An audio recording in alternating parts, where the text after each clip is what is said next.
In the vast silence between stars, legends float like stardust. Some are stories meant to teach. Others are warnings meant to be remembered. This one is both. The legend begins with a whisper spoken by old AI historians, passed down through thousands of species across centuries. It is told in every tongue and format, always starting the same way.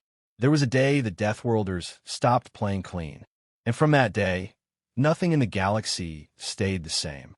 Deathworlders, that was what they called humans.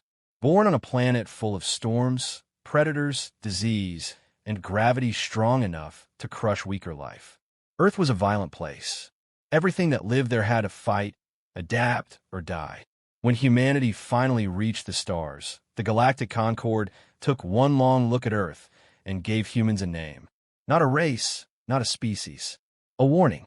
At first, humans did everything to earn trust. They followed rules, signed treaties, stayed calm even when other empires tested them. They wanted peace more than fear. But peace only lasts as long as everyone wants it.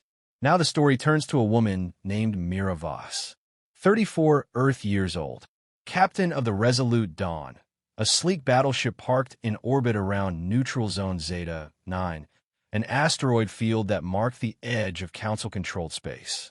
Captain Voss stood alone on the observation deck, her eyes fixed on the jagged rocks spinning silently in the dark.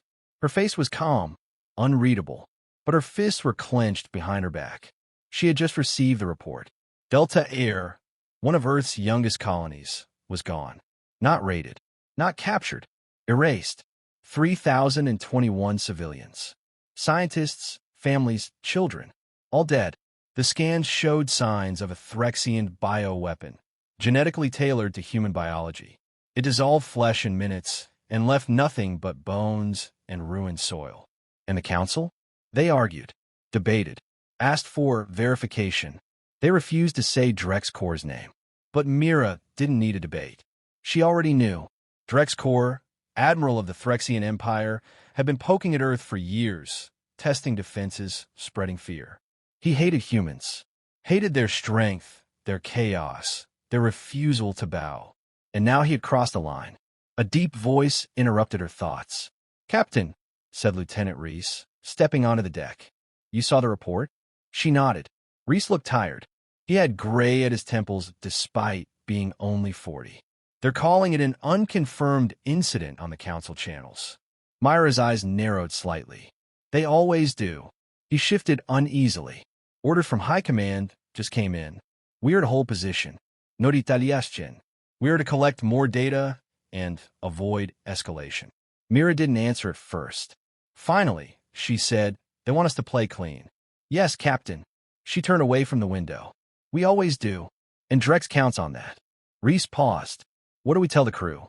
"Tell them the truth," she said quietly. "A colony is gone. The Council will do nothing. And we're ordered to stand still." Reese left without another word. Alone again, Mira walked to the console. With a swipe of her hand, she brought up the last transmission from Delta Air. Static, then a child's voice. Screaming, then silence. She closed the file. There was something changing in her eyes now, still calm, but sharper, colder. Captain Mira Voss had always followed orders. She believed in law, in justice, in restraint. But now, over 3,000 ghosts waited for someone to speak for them. And in the deep silence of Zeta 9, something ancient and dangerous stirred inside her. She didn't say it aloud yet, but the thought had already taken root. What if we didn't play clean this time? Captain Mira Voss sat in her command chair on the bridge of the Resolute Dawn. Around her, the crew moved with quiet precision, their boots light on the metal floor, their eyes on screens filled with data they didn't want to see. Outside, the asteroid field of Neutral Zone Zeta 9 drifted in frozen silence, its jagged rocks glowing faintly in the reflection of nearby stars. It was peaceful, it was quiet, and it felt wrong. The bridge was tense. Everyone knew about Delta Air, even if no one was speaking about it. News moved faster than orders in a place like this. Whispers passed from console to console, spreading the truth the Council was trying to keep contained. Delta Air was gone. A whole colony. Gone. Mira had reviewed the evidence more than once. The signs were clear. Phyrexian biological signatures.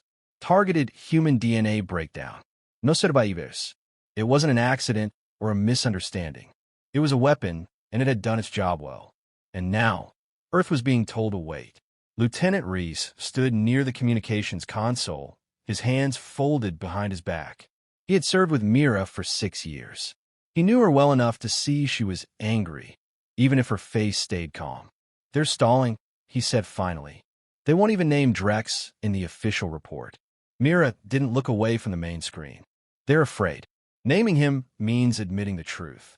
Admitting the truth means war." Reese took a step closer. "We played clean for a long time, Captain. But this feels like they're daring us to stay weak." Mira turned to him. Her voice was low and even. "It's not weakness to follow the law. It's discipline." He nodded slowly, then looked away. "With respect, ma'am, I don't think Drex sees it that way." There was silence between them. The hum of the ship's systems filled the space where trust and doubt now lived side by side. A chime echoed from Myra's console. A secure message. She tapped it open. From Earth High Command. To Captain Mira Voss, Resolute Dawn. Subject, Mission Update. Remain in current position. Do not engage Phyrexian vessels under any circumstance. Avoid escalation. Focus on data gathering and intelligence relay. Official investigation pending. Concord Tribunal in 10 days. Maintain restraint. Command trust your judgment. Mira read the message twice, her face still unreadable. Maintain restraint. Command always said that. It was their favorite phrase. The kind of thing they could say without saying anything at all. The kind of phrase that let people die while they waited for peace to catch up. She stood up. Assemble the senior staff in the war room. "Aye, Captain," Reese replied. The war room was a round chamber deep in the ship's core, built for strategy and survival. A holographic table glowed in the center, showing the galaxy, the Resolute Dawn, and the surrounding space. Phyrexian borders pulsed red. Mira stood at the head of the table. Around it sat her senior officers. Reese, Chief Engineer Cato, Medical Officer Dr. Elaine Shun, and Tactical Specialist Juno Rain. Everyone looked tired. Everyone looked angry. But they stayed quiet, waiting for their captain to speak. Mira tapped the display, bringing up the last transmission from Delta Air. "Static. Screams. Silence. This is what we've been ordered to ignore," she said. Juno clenched her jaw. "They used a bioweapon. That's a war crime." Dr. Chin nodded. "And if we wait 10 days for the tribunal, they'll erase all evidence." Cato leaned forward. "Captain, we have to respond. We can't just sit here while Drex laughs at us." Mira held up a hand. "Earth's official stance is non-retaliation. We've been ordered to maintain position. No acción. No provocación." The room fell silent. Then Reese said, "And your stance, Captain?" She looked at each of them. "I follow orders," she said. "But I also protect this crew, and I don't let murder go unanswered." There was a flicker in her eyes now. Resolve, sharp and steady. "I'm not asking you to disobey the council," she continued. "Not yet. But I will not let this stand without truth. We'll find proof. Hard evidence. And if Drex wants to play this game in the shadows, then we'll drag him into the light." Juno smiled coldly. "So we don't fight?" "Not yet," Mira said. "We hunt." The officers nodded. Each one knew what she meant. The Resolute Dawn would do what the council would not. It would uncover the truth, quietly, carefully, and thoroughly. They would not strike first, but they would be ready when the time came. Later that night, alone in her quarters, Mira stared at the stars through her window. Her mind was quiet, her heart steady. She remembered her first days in space. She had believed in peace then, believed that laws could protect the innocent. That playing clean was a sign of strength. Now she wasn't so sure. In the reflection of the glass, she saw herself. Calm, silent, and something new behind her eyes. Something waiting. The corridors of the Resolute Dawn were silent, dimmed for night cycle. Only the soft hum of the ship's systems echoed through the halls. But Captain Mira Voss was awake. She moved quickly but quietly, her boots making no sound on the metal floor. A small data chip was hidden in her palm, coded shielded and dangerous. She stepped into the secure intelligence chamber, sealed the door behind her, and locked the system from inside. The lights adjusted to a low blue glow. This room was off-limits to all except the captain and senior intelligence officers. Mira inserted the data chip into the console and brought up a file labeled Threxian Transmission Archives, intercepted. Earth had many secrets. One of them was this. The Resolute Dawn wasn't just a battleship. It was also a listening post. Hidden deep in its systems were black-level monitoring tools capable of catching transmissions the Council didn't want anyone to hear. Mira ran a scan. Several encrypted signals blinked into view. Threxian fleet chatter, troop movements, and something else. A direct command relay from Admiral Drexcor's flagship, Vengeance of Scale, sent 2 days before Delta Air went silent. She decrypted it slowly. Her eyes scanned the words, line by line. There it was in clear terms.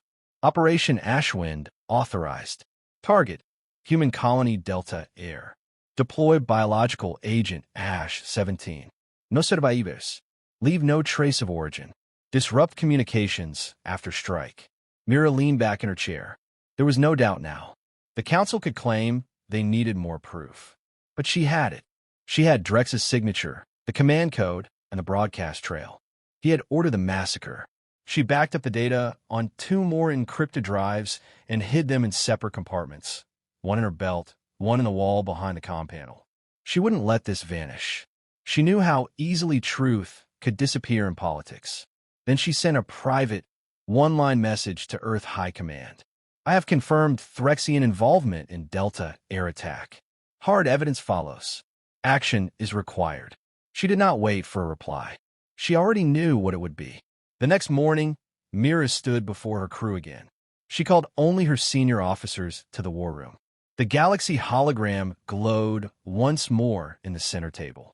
This time, Mira uploaded the intercepted message from Drex. They read it in silence. Cato clenched his jaw. So it wasn't a rogue element. It was him. Direct order. Dr. Chen lowered her eyes. Ash-17. That's a targeted agent. It's not just a bioweapon. It was designed to erase us. Specific to our DNA. Juno slammed her hand on the table. He's trying to start a war. He wants us to retaliate so he can act like the victim. Mira nodded. Exactly. He's playing 2 games. One with blood, one with politics. Reese asked, what did command say? Mira didn't blink. They told us to stay put. The others looked away, anger simmering beneath their silence. We have the truth, Mira continued. But the Council will bury it. They're afraid of what happens if Earth stops being the calm voice in the room. What do we do now? Reese asked. Mira looked around the room. Her voice was quiet but firm. I'm going to stop Drex. Cato raised an eyebrow. With respect, Captain Howe. We strike quietly, not with weapons, with exposure. She tapped the map. I traced the signal's bounce points. It came through a relay station in the Etris Drift. It's old, abandoned, outside Council jurisdiction. If we access it, we can trace all of Drex's encrypted orders. Everything he's hidden, we bring it to light. And if we're seen in Threxian space? Juno asked. We're not going as a fleet, Mira said. We go stealth. We used a recon pod. I'll take it myself. Reese spoke up sharply. Captain, that's reckless. Let me go instead. Mira shook her head. If anything goes wrong, you'll need to take command of the Dawn. Go. I retrieve the data. Then we decide what comes next. The officers were quiet. Then Cato said, You'll need someone to fly the pod. Mira gave a slight smile. I figured you'd volunteer. That night, as the Resolute Dawn drifted silently near the edge of the asteroid field, Mira and Cato suited up in the stealth pod, a small, fast craft with a cloaking array and minimal life support. It was designed for quiet insertions into dangerous zones, never meant to be comfortable. They launched without sound. No light, just shadows. As the pod slipped into the dark, Mira looked back once at her ship, steady and strong behind her. Then she turned her eyes forward, toward the Etris Drift, toward proof, and toward a future she wasn't sure would forgive her. But she knew one thing. Drex had tried to hide behind silence. Now, she was going to tear that silence apart. The Etru's Drift was not a place where most ships dared to go. It was an ancient wreck field, a graveyard of broken satellites and forgotten stations. Long ago, it had been part of a mining route. But now, it was nothing more than silent junk drifting between dead stars. The only visitors were scavengers, smugglers, or those with something to hide. Captain Miravas and Chief Engineer Kato sat inside the small recon pod, tucked inside the wreckage of a collapsed space station. Outside the pod's thin hull, twisted metal floated like ghosts. The stars were faint. The systems were quiet. Cloaking kept them hidden, and the pod's low-power signature made them look like debris. Inside, Mira stared at the monitor. The relay station they needed was just ahead, Station 47V, a cold, dark satellite built during the first days of galactic exploration. It was barely holding together, but its old servers were still running, powered by a small fusion core that had outlived everything around it. Kato checked the system readings. Life support stable. Hull integrity at 91%. We're good to move. Mira nodded. Guessing close. No lights, no comms. The pod slid forward through the wreck field like a shadow. Myra's pulse was steady, her mind clear. This was not the kind of mission she had trained for. This was the kind of mission humans were feared for. When they reached the relay station, Mira suited up. The docking clamps didn't work, so she would have to spacewalk the last 20 meters. Kato stayed behind to monitor the pod systems and keep the engines warm for a fast getaway. As she floated toward the satellite, the quiet of space pressed in on her. No sound, just breath, just focus. She reached the airlock, forced it open, and slipped inside. The station was dark and cold. Emergency lights flickered weakly. Dust drifted like snow in zero gravity. Everything inside was old, rusted, and fragile, but functional. Mira moved carefully, tapping into the control terminal at the center of the station. It sparked to life under her touch. Welcome to Station 47V. Data request. Verified. Admin access granted. She connected her encrypted drive. The station's backup logs came online. Millions of messages, signals, and hidden files. She filtered by Threxian signature codes and narrowed the results. There they were. Message after message. Not just the one about Delta Air. There were orders going back years. Drex had been planning for a long time, covert operations, illegal weapons research, misinformation campaigns against Earth. He had manipulated council votes, staged pirate attacks, even used stolen human tech against other species to frame them. Mira downloaded everything, and she found something that made her stop.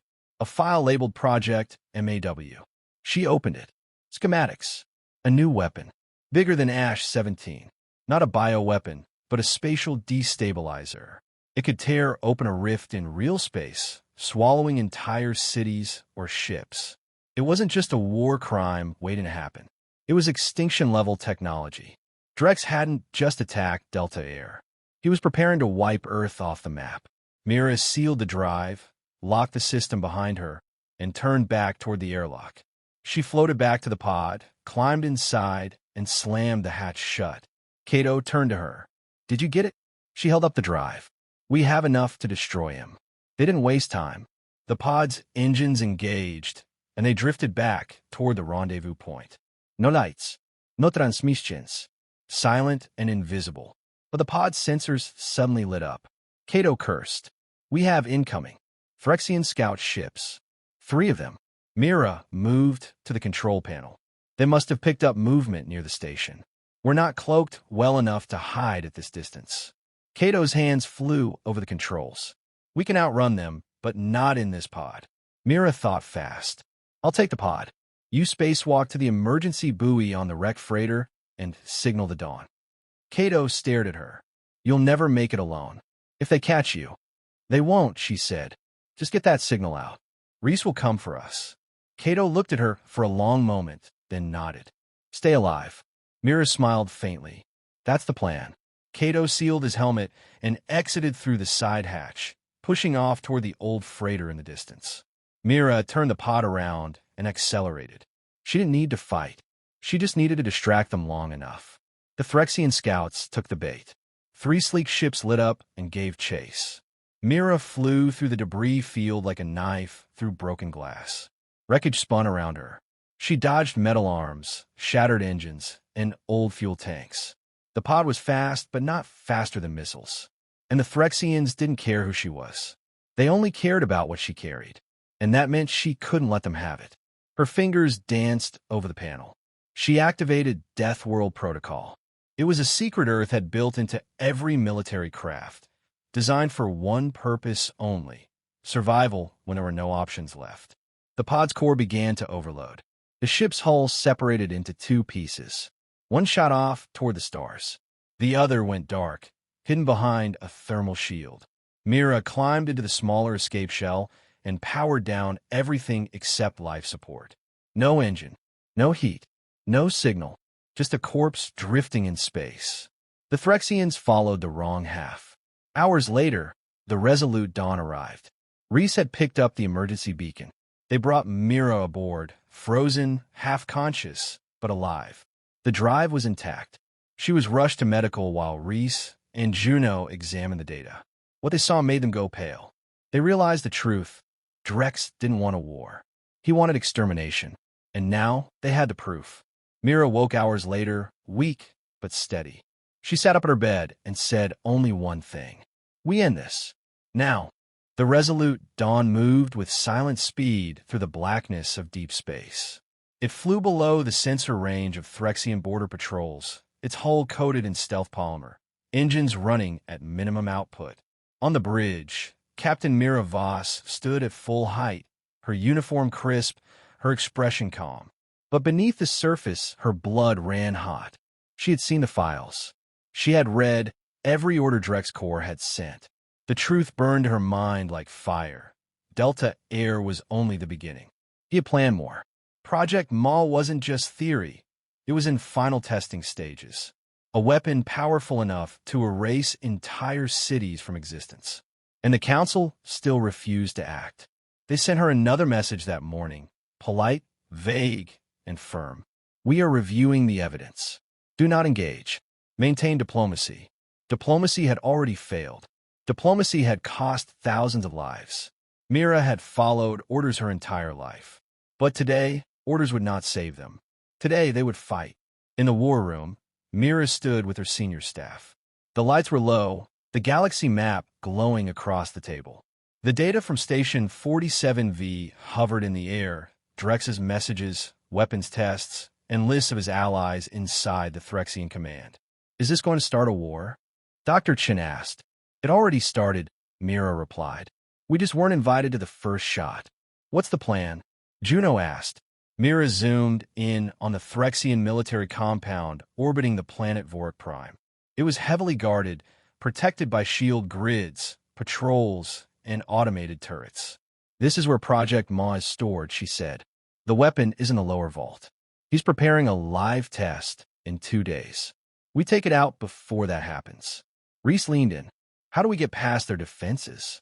Mira smiled slightly. "We use their overconfidence." She pressed a button. A new file appeared, Chimera Protocol.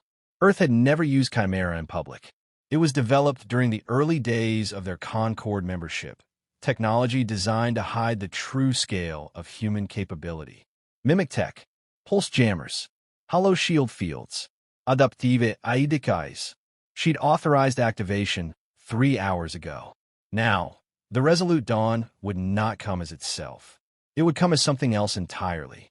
The next day, Drex Corps stood in the central command chamber aboard his flagship, Vengeance of Scale. The Threxian admiral wore a tall armor collar trimmed in gold. His scales shimmered, and his eyes glowed with ambition. He watched a display showing Earth ships stationed far from his territory. He smiled. They hadn't moved. "Cowards," he muttered. A junior officer approached. "Admiral, we are detecting an unknown energy spike near Vorik Prime's orbital station. Possibly pirate activity. Send a patrol," Drex said, unconcerned. By the time his patrol arrived, it was already too late. The Resolute Dawn didn't attack head-on. Instead, it released Chimera drones into the upper atmosphere. Small, fast, and invisible to Threxian sensors. They latched onto satellite relays, hijack communications, and spread false images. Phyrexian forces saw a group of outdated mining vessels approaching. In reality, Myra's infiltration team was already on the station. Kato, Juno, and 2 other soldiers moved through the corridors of the orbital base in full blackout gear. Myra was with them. Every step was coordinated, every breath silent. They entered the vault through a maintenance shaft. Inside, the MA device rested on a powered cradle. It was larger than Myra had expected, 2 meters wide, glowing softly, humming with a dark kind of energy. Kato approached the core, opened a panel, and inserted a charge. It'll overload the internal matrix. No explosión, just total shutdown. Do it, Myra said. But just as they turned to leave, alarms screamed through the station. The false signal had been discovered. Drex had found them. All teams extract now, Myra ordered. Gunfire broke out across the base. Phyrexian guards flooded the halls. The Earth team moved fast, covering each other as they fell back toward the extraction point. Myra stayed at the rear, firing calmly, never wasting a shot. Outside, the resolute Dawn decloaked and unleashed its full arsenal. EMP blasts, targeted ion fire, and Chimera hack turrets. Phyrexian fighters launched, but found themselves blinded by their own targeting systems. Reese piloted the ship directly toward the station. "Open the bay doors," he said. "Bring them home." Myra and her team burst through the airlock as the ship pulled alongside the station. Explosions shook the base. Fire lit up the dark. As soon as the team was aboard, Myra gave the order. Fire. The resolute Dawn fired one final pulse into the vault. The maw was gone. Hours later, a transmission played across every major channel in the galaxy. It showed Drex's secret orders, his war crimes, the plans for Delta Air, the bioweapon signatures, his face as he authorized the extermination. Myra's voice narrated, calm and clear. "We followed the rules. We obeyed every law, and they slaughtered our people while we waited for justice. This is not vengeance. This is truth." The footage spread faster than light. Even Drex's allies turned against him. The council called an emergency session. Drex went silent. The Phyrexian Empire fractured. Earth had done what no other species dared. They had exposed the lie of order and reminded the galaxy what Deathworlders truly were. Not just survivors, but fighters. Admiral Drex Core paced inside his private war chamber aboard the Vengeance of Scale, the pride of the Phyrexian fleet. The lights around him pulsed red. Alarm beacons flashed along every corridor. Systems were failing. Officers barked orders in panic tones. His empire, once feared, once unshaken, was now unraveling. The footage Captain Miravas had released had spread across the stars like fire in dry grass. Every council species had seen it. Every outpost, colony, and station had watched Drex's voice commanding the slaughter of Delta Air. His plan for Project Maw. His disregard for every treaty. Now the council demanded his surrender. The Phyrexian Emperor had gone silent. Drex was alone. He growled low in his throat, a sound of fury and fear. "They think I'll crawl. They think I'll beg." He turned to his remaining officer. "Activate Maw 2. Prepare the ship's main cannon. If I fall, I'll take Earth with me." The officer hesitated. "Sir, the Maw system isn't stable. The overload from Vorik Prime damaged the backup core." Drex grabbed him by the collar. "Do it." The officer fled to follow the order. Meanwhile, aboard the resolute Dawn, the crew moved with precision. No cheating, no celebración. Only quiet focus. They knew the battle wasn't over. On the bridge, Captain Miravas stood before the main display. It showed Drex's ship drifting near the Phyrexian homeworld, shielded and armed. Though the Empire was collapsing around him, he still had enough firepower to burn cities from orbit. "Status?" Mira asked. Reese turned from the console. "He's powering a second Maw device. Looks like he's aiming at Earth. He's desperate. How long until he's in range?" 30 minutes. Maybe less." Mira nodded. "Prepare for jump. We intercept him now." The ship jumped through slip space like a blade through water, cutting across light years in seconds. They exited just beyond Phyrexian orbital range, weapons hot and shields raised. Myra's voice rang clear across the comms. Bridge to all crew. This is the final action. Drek's core stands alone, but he's still dangerous. We don't go in for revenge. We go in to end it. The vengeance of Scale saw them coming. Drex's eyes narrowed at the sight of the Earth vessel. Small compared to his flagship, but terrifying in what it had become. He opened a channel. Human, he growled. You think you've won? You think truth will protect you? Mira stood calm on the screen. You're finished, Drex. The Council has your orders. Your own people are abandoning you. They're weak, he spat. I'm the future. I am Threxian strength. No, she replied. Your fear. Nothing more. He slammed his clawed hand against the console. Then I will be the last thing Earth remembers. He cut the channel. Inside the Vengeance, the Maw, two cores surged, shaking the entire ship. The energy buildup rippled through space, visible even from orbit. Mira didn't flinch. Target his weapon system. Disable, don't destroy. No civilian casualties. Juno nodded. Firing EMP sequence now. The resolute Dawn unleashed a coordinated assault. Ion pulses, hacking spikes, shield disruptors. The first volley crippled Drex's targeting array. The second shut down his secondary reactor. Still, Drex fired. A massive energy blast roared from the Maw. Two cannon, tearing across space. It missed Earth, but clipped a small civilian transport ship caught in its path. Mira watched in silence as the ship broke apart. She closed her eyes for just a second. Enough, she said. Prepare boarding teams. Reese stared. You're going in? I am. Minutes later, Mira stepped onto the Vengeance of Scale. She led a team through the wrecked corridors, lights flickering, smoke filling the halls. Phyrexian crew had either fled or surrendered. No resistance remained. At the heart of the ship, in the command chamber, Drex stood alone. He faced her, chest heaving, armor scorched. His claws were stained with grease and blood. His eyes were wild. You shouldn't have come, he said. Mira stepped forward. Her pistol stayed lowered. You had power, she said. You had a choice. You chose fear. You're Deathworlders, he snapped. You should have burned the moment you left Iraq. We almost did, she said softly. But we learned. We adapted. You never did. He laughed bitterly. And now you'll kill me? Prove I was right about you. She raised her voice just slightly. No, you don't get to be a martyr. Then she tapped her wrist console. A signal went out.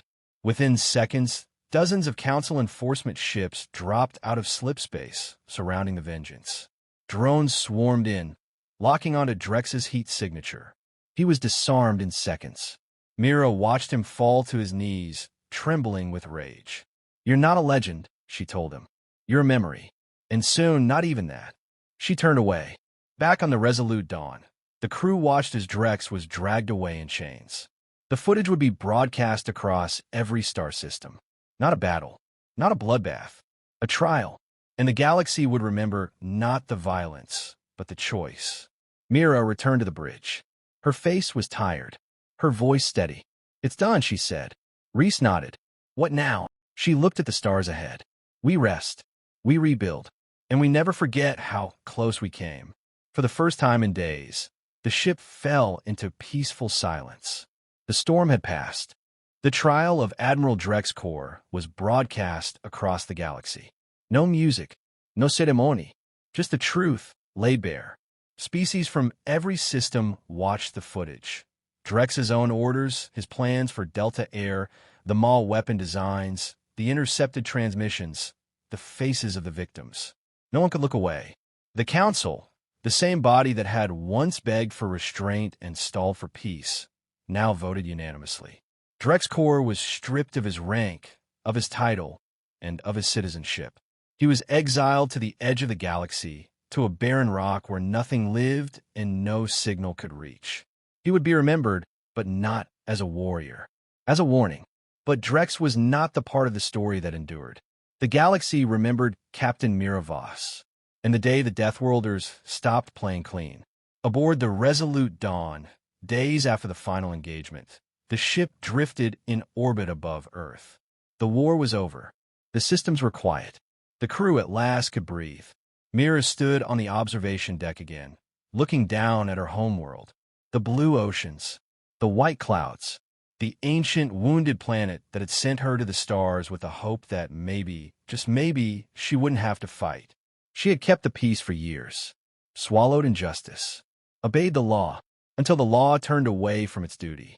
Now Earth was no longer feared just for its storms, gravity, or predators.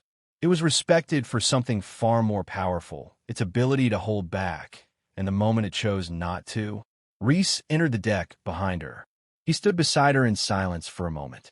"They're calling a legend already," he said. Mira nodded slowly. "That's how it'll be remembered. They're giving you a medal. Full honors. A seat on the Earth Council." "I don't want it." Reese wasn't surprised. "Then what do you want?"